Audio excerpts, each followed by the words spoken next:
ஆபிரகாமுக்கும் ஈசாக்குக்கும் யாக்கோபுக்கும் கொடுப்பேன் என்று நான் ஆணையிட்ட தேசத்தில் உங்களை கொண்டு போய் அதை உங்களுக்கு சுதந்திரமாக கொடுப்பேன்.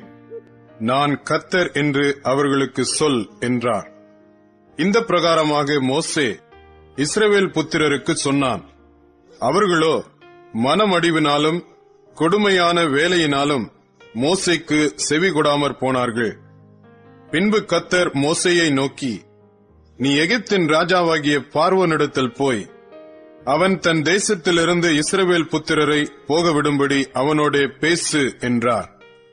மோசே கர்த்தருடைய சன்னிதானத்தில் நின்று, இஸ்ரவேல் புத்திரரே எனக்கு செவி கொடுக்கவில்லை, பார்வோன் எனக்கு எப்படி செவி கொடுப்பான்? நான் விருத்த சேதனமில்லாத உதடுகளுள்ளவன் என்றான்.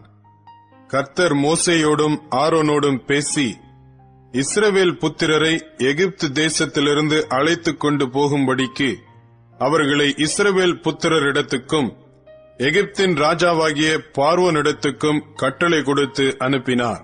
அவர்களுடைய பிதாக்கள் வீட்டாரின் தலைவர் யாரென்றால், இஸ்ரவேலுக்கு முதல் பிறந்தவனாகிய ரூபனுடைய குமாரர் ஆனோக்கு, பல்லு, எஸ்ரோன், கர்மி.